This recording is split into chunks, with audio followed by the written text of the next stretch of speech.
Before Nairobi stretched into its morning noise, before potatoes painted the streets with their horns, and vendors shouted their songs of survival, before the first smoke curled from the kiosk's frying mandatsi, Ruth was already awake. She lay on a thin mattress in a single-room shack in Kibera, the largest slum pressed against the edges of the city. The roof above her trembled when the wind blew, and rain had left patches of damp on the mud wall.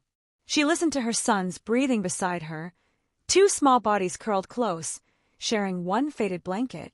She pressed her palm against their ribs, as if to count the rhythm of their fragile lives. Dawn had not yet broken, but her heart was heavy as if the weight of the day had already arrived. Her life had been reduced to small choices, whether to buy kerosene for the lamp or bread for her boys, whether to carry water on her head or let them go thirsty. The city beyond Kibera was glowing with towers of glass and metal, rich men sipping coffee behind tinted windows, their shoes never touching mud. She had once cleaned those towers, scrubbing toilets that smelled of bleach and perfume, working for people who never learned her name. She had once carried a secret in her belly, born of one night that had burned her life into ash. Now, 5 years later, she lived with the shadows of that mistake, two sons who bore the face of the man who had vanished. That morning, her son stirred. Toby, the elder, rubbed his eyes and whispered, "Mama, will we eat today?" His voice was soft but carried a wound too heavy for a child. Ruth pulled him against her chest and kissed his hair. She wanted to tell him yes, to promise him a feast, but her pocket held only a few coins, not enough for a loaf.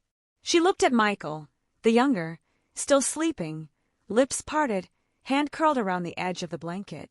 She swallowed her tears. The city outside began to wake. The metallic rattle of kiosks opening, the smell of frying oil, the cry of a rooster in some hidden yard. Ruth rose, wrapping her head with a scarf. She tied the ends of her faded wrapper tightly and tucked her sons against her sides. The day would be long, and she had to find a way to make them survive. On the road, her feet sank into the red mud left by last night's rain. Cars splashed past, spraying dirty water on those who walked. She carried her younger son on her hip, the older one holding her free hand. They moved among hawkers shouting prices for vegetables, young men selling pirated DVDs, women balancing bananas on trays. Ruth had nothing to sell. She had only her voice to beg. She hated begging. Every bone in her body screamed against it. Once, she had been proud, working as a maid in Upper Hill, cleaning polished floors in houses that smelled of imported soap. But that pride had been shattered 5 years ago when she was left with nothing but shame and 2 children. She had no one to run to, no family left willing to carry her burden. So now, she stood near Kenyatta Avenue when the sky darkened with rain again, holding out her palm, whispering, "Please," for the children.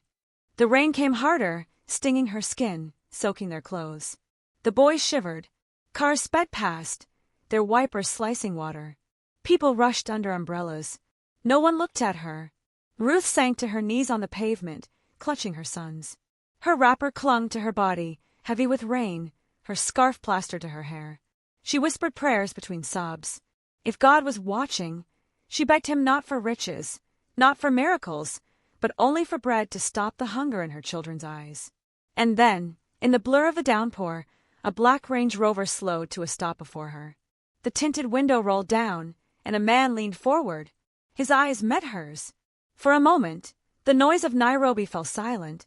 The rain seemed to hang in the air, and Ruth's heart stopped. Julian. She had not seen him in 5 years, not since that night that had rewritten her destiny. He looked older now, sharper, his suit clinging to him like armor, his watch flashing beneath the gray sky. But his eyes, those same eyes, burned into her. He looked at her sons, clinging to her in the rain, and his face drained of color. She tried to turn away, but her body was frozen. Memories clawed back, the hotel room, the promises whispered in the dark, the morning she found his side of the bed cold and empty. She remembered the weeks of denial, the swelling of her belly, the shame in her employer's eyes, the day she was thrown out of the house she cleaned. She remembered crying in the maternity ward alone, holding 2 babies who carried his blood. And now, here he was, his car dry and warm, while her children shivered in the rain. Julian's voice cracked through the storm. "Ruth!" Her chest tightened. She wanted to spit, to curse, to vanish. Instead, She pulled her sons closer and whispered, "Come, my children." She rose, her knees shaking, and turned away. But Julian stepped out of the car. Rain poured over his expensive suit, soaking him instantly.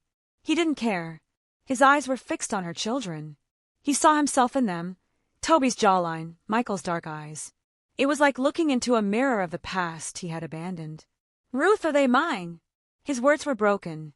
Ruth's tears mingled with the rain. She wanted to scream, "Yes, and you left us." But the words lodged in her throat. She only shook her head and walked faster, dragging her sons away from him, away from the ghosts. But Julian followed, his shoes splashing mud. His world, his polished offices, his towers of wealth, his boardroom victories, suddenly felt hollow. For 5 years, he had told himself that night was a mistake, a blur. For 5 years, he had drowned it in deals and dollars. But now the truth stood before him in the rain, alive, breathing, calling him Mama. Ruth pushed into a crowd, desperate to escape. Her heart pounded. She could not let him near them. He was the wound that had scarred her life. He was the fire that had burned her pride. She would rather die begging than let him think he could claim them now. Behind her, Julian stood frozen in the storm, watching her vanish into the crowd with the 2 boys who bore his face. The city roared back to life around him, but inside him, silence thundered. For the first time in years, Julian felt powerless. For the first time, he realized that all his billions could not shield him from the weight of one night's choice. And Ruth, clutching her sons against her wet chest, whispered to herself as she stumbled through the rain, "God, keep him away from us. I will not let him break us again." The story of 5 years lost had returned. The city of Nairobi would become the stage where love, betrayal, survival, and justice would collide. And Ruth's heart, bruised but unbroken, would be forced to face the man who had once abandoned her, and the sons he could no longer ignore. Before now, Ruth's life was not always this way. Once, she had dreams. She had stood at the edge of Nairobi, in the small village of Kongandu where she was born, and believed the city lights were stars that had fallen to the ground, waiting for her to pick them. Her mother, a market woman who smelled of smoke and roasted maize, used to tell her, "Child, Nairobi will break you if you go without strength. It shines, but it bites." Ruth had laughed then, too young to understand. She had believed her hands, strong from fetching water and peeling cassava, would carry her into a better life. When she was 17, her mother died, the weight of illness pulling her under like a river. Ruth was left with nothing but a cracked kettle and the memory of lullabies sung under a leaky roof. Her uncle, tired of feeding another mouth, told her she was old enough to fend for herself. She walked to Nairobi with a single bag, a borrowed pair of sandals, and hope stitched to her skin. The city greeted her not with gold, but with hunger. She knocked on doors until one opened in Upper Hill, where glass towers glowed against the sky. A woman named Madame Grace hired her as a maid. Ruth scrubbed marble floors that reflected chandeliers, washed clothes that smelled of imported fabric softener, cooked meals she was never allowed to taste. She slept on a mat near the kitchen, listening to the hum of the refrigerator that was fuller than her whole life. Yet even in that life of servitude, she found small moments of grace. She would hum while ironing, and the cook, an old man named Odieno, would chuckle, saying, "Girl, your voice is wasted on these walls." Ruth learned quickly how to bow her head when guests entered, how to keep silent when insults were thrown her way, how to hide her tears when loneliness bit.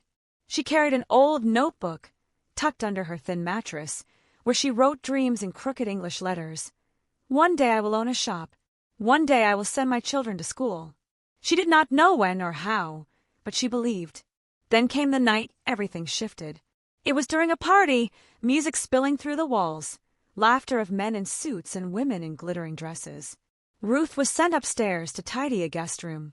That was where she met him, Julian. He was different from the others, or so she thought. He spoke softly, asked her name, looked at her as though she wasn't invisible. She felt seen for the first time. It was one careless night, one moment where loneliness and charm collided, one night that left her trembling with both shame and secret hope. But by morning he was gone. She searched his eyes in the house the next day, but he never returned. Weeks later, Ruth found her belly swelling. Fear wrapped itself around her throat.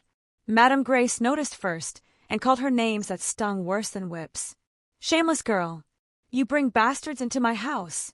She was thrown out with nothing but the clothes on her back and the small notebook that carried her dreams. The streets became her only shelter. She slept under broken stalls in Gara Market, wrapped herself in newspapers when the cold crept in. She begged for scraps outside butcheries. When her belly grew heavier, she wrapped herself in oversized clothes to hide from the world. People whispered. Men laughed. Women turned away. Still, she whispered to her unborn children every night, "You are not a mistake. You are my reason." When the time came, she gave birth in a crowded ward at Kenyatta National Hospital. The walls were cracked, the nurses tired, but when they placed the 2 babies in her arms, her world lit up. Toby and Michael. She kissed their tiny fingers, promised them the world she didn't have. Yet even as she held them, she felt the crushing truth: she was alone.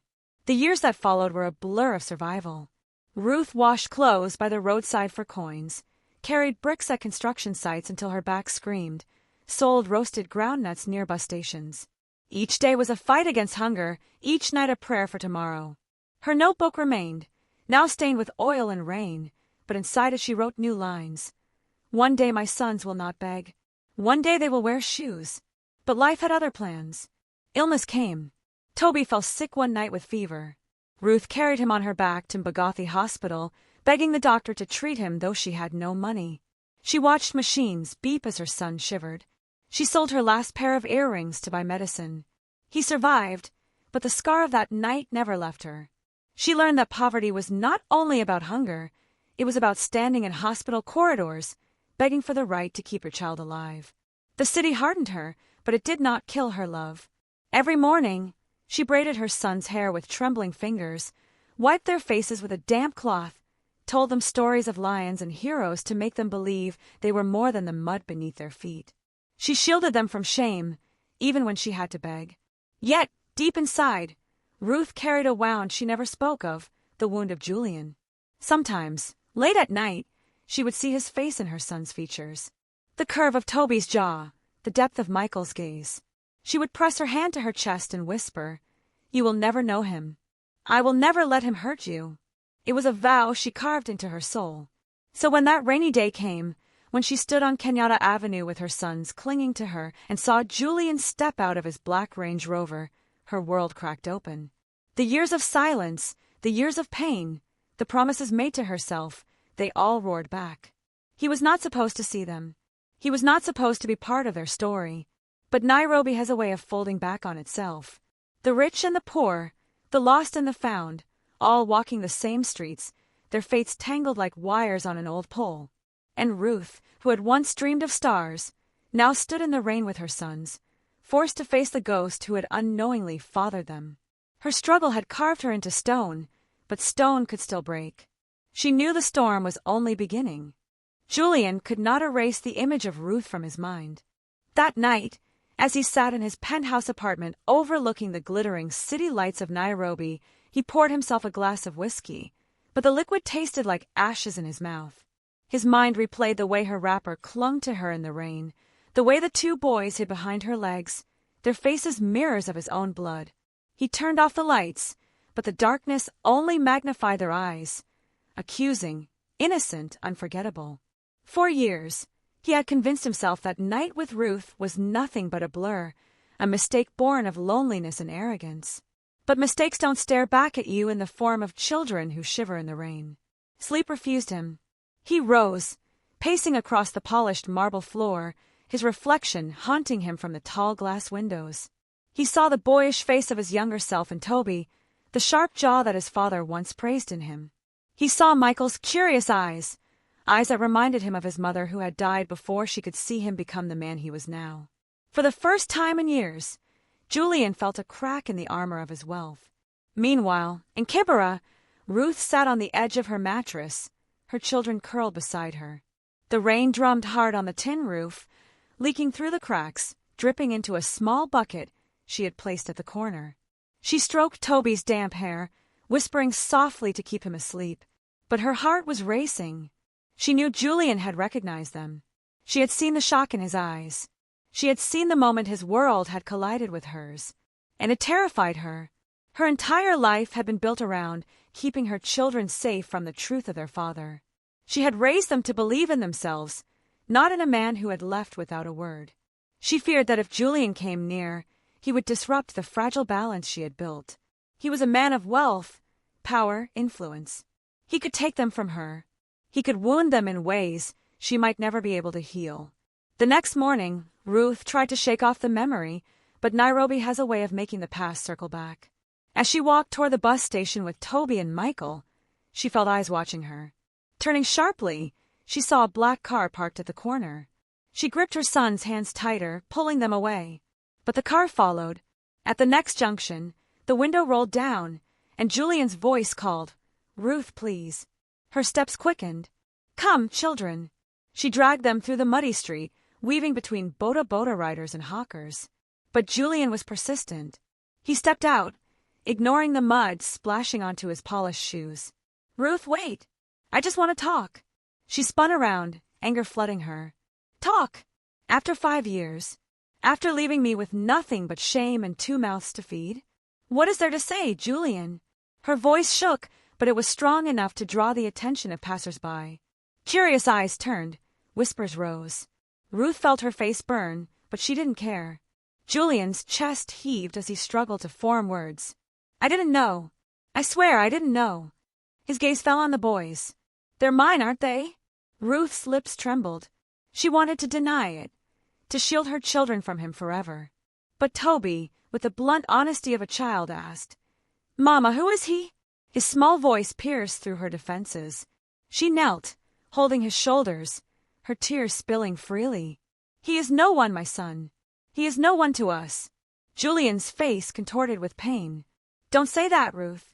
They are everything to me. Let me make it right." Ruth laughed bitterly, the sound carrying years of grief. "Make it right? Can you give me back the years I cried alone? Can you return the nights I watched my child nearly die in a hospital because I couldn't afford medicine? Can you erase the shame of being thrown out like garbage? You can't make it right, Julian. Not with your money. Not with your pity." He reached for her arm, but she pulled back as if his touch burned. "Stay away from us. I'd rather beg in the rain than let you break us again." Julian stood there, drenched not by rain this time, but by guilt that soaked deeper than water. Ruth turned away, her children clutching her sides, disappearing once more into the living chaos of Nairobi. That night, Julian sat at his desk, staring at documents worth billions, yet feeling poorer than ever. For the first time, the silence of his empty home felt like a curse. His phone buzzed with business calls, but he ignored them. He opened his drawer and pulled out an old photo, him as a boy, standing beside his late mother, her hand resting proudly on his shoulder. What would she say now, knowing he had left 2 children to starve? The next days blurred into obsession. Julian tried to track Ruth.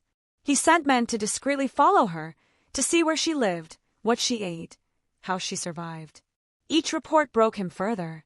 They told him of her carrying water buckets heavier than her frame, of her selling roasted maize by the roadside with her boys at her side, of her collapsing once from exhaustion but rising again because she had no choice. He began to visit from a distance.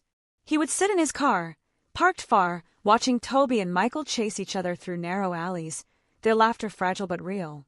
He saw Ruth smile faintly at them, hiding her pain. He realized she was stronger than any person he had ever met in his boardrooms, stronger than the men who wore suits and made laws bend. She had survived what would have broken him. But strength doesn't erase wounds. Ruth's heart remained barricaded. When Julian finally gathered the courage to approach her again, it wasn't with promises of wealth, but with trembling honesty. He found her selling roasted groundnuts near the Matata stage. He stood quietly until she looked up, fire still burning in her eyes. "Ruth," he said softly, "I don't expect forgiveness. I don't even expect a chance. But I can't walk away again. I saw them, our sons. They deserve better than this. At least let me help them. Not you, if you don't want me near, but them. School, clothes, food, things they deserve." Ruth's hand stilled. The smell of roasted nuts lingered between them. She wanted to scream no, to throw the tray at him, to remind him she had done this alone. But then Toby coughed, a dry cough that reminded her of fever nights. Her heart cracked. "Go," she whispered. "Leave me in peace. If you want to help, then disappear. Don't let them hope for a father who doesn't exist." Julian's throat tightened, but he nodded.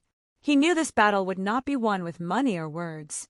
It would take time, humility, and proof. And for the first time in his life, Julian was ready to fight not in boardrooms, not with wealth, but with patience, for Ruth's trust, for his son's place in his life, and for the redemption of his own soul. Nairobi carried on around them, the matatas honking, vendors calling, the sun setting behind the hills. But between Ruth and Julian, the quiet war had begun, her fight to protect her children's hearts, and his fight to be worthy of them. The weeks that followed were heavy with silence and storm. Ruth tried to live as if Julian's reappearance had not ripped her soul open, but Nairobi had ways of reminding her. The boys began to ask questions, Toby especially. He was 5 now, with sharp eyes and a mind that never stopped turning. One evening, while Ruth washed their only pair of school uniforms in a plastic basin, Toby asked, "Mama, why does that man keep looking at us?" "The man with the shiny car." Ruth's hands trembled, soap stinging her fingers. She forced a smile. "He is just a man passing by, my son. Forget him." But Toby would not forget. His gaze lingered, curious and unsettled. Michael, younger but observant, crawled into her lap and whispered, "Mama, he looks like me." The words sliced through her like a blade. Meanwhile, Julian was unraveling in his own world. The empire he had built, the skyscrapers, the deals signed under air-conditioned rooms, all felt weightless compared to the pull of 2 boys running barefoot in Kibera. He tried to bury himself in work, but every contract, every signature, was haunted by the sound of Ruth's voice echoing in his ears. "Can you return the nights I begged for medicine?" One evening, Julian made a decision that shook even him. He called for a board meeting, the directors of his company gathering in the glossy conference room. Cameras from local media had been invited. His colleagues expected a new project announcement, perhaps an expansion to Mombasa or beyond Kenya. Instead, Julian stood before them, his eyes clear but heavy. "I have built towers," he began, his voice steady, "but they stand on sand if my own blood suffers in the mud. 5 years ago, I made a choice I cannot undo. Today, I stand before you to confess that I am a father of 2 boys I abandoned without knowing, children living in poverty while I lived in luxury. This company has always spoken of integrity. Today, I test that integrity with my own life." The room gasped, whispers erupting. Reporters scribbled furiously, cameras flashing. Julian continued, his voice cracking, "I do not expect forgiveness. Not from the world, not from Ruth, their mother. But I will no longer hide. I will give them my name, my inheritance, my protection. If the world mocks me, so be it. But my children will not beg in the rain again." It was the first time a billionaire in Nairobi had stood so naked before the public, confessing his sins not with lawyers but with trembling honesty. The news spread like fire. Headlines screamed, "Billionaire admits abandoned children in Kibera." The city buzzed, some mocking, some praising. Social media tore him apart and lifted him up in the same breath. When Ruth heard, she collapsed onto her mattress, her children huddled beside her. Her heart pounded with rage and fear. How dare he speak of them without her consent? How dare he make their suffering a public spectacle? She stormed to his office the next day, her wrapper faded, her sandals worn, but her spirit blazing like fire. The receptionist froze as Ruth marched through the glass doors, her sons in tow. Security men hesitated, but Julian himself appeared, eyes soft, hands raised in surrender. Ruth's voice echoed in the marble hall. "You had no right." Julian bowed his head. "You're right. I had no right, but I could not hide them anymore. I could not hide from myself. Ruth, I am begging, not as a billionaire, but as a man, let me be their father." The hall was silent, workers watching. Ruth's tears streamed, her body trembling. She wanted to scream, to curse him before the whole world. But then Toby stepped forward, looking at Julian with eyes too wise for his age. "Are you really my father?" he asked. Julian knelt, his expensive suit brushing the polished floor.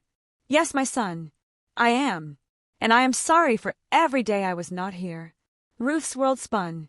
Her instinct was to pull Toby back, to shield him. But she saw the way her son's shoulders relaxed, the way Michael's small hand reached toward Julian.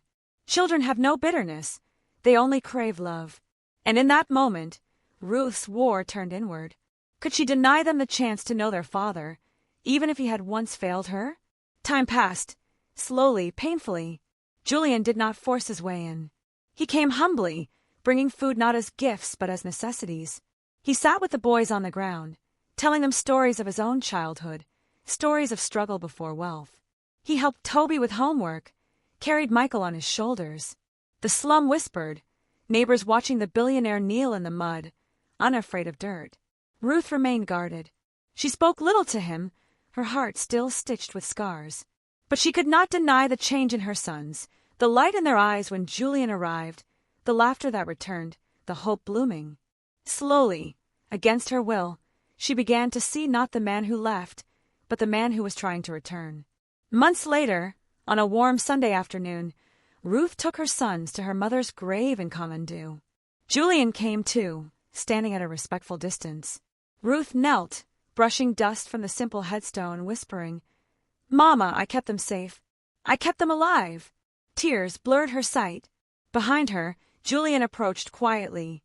He placed a single white flower on the grave and whispered, "I failed her once.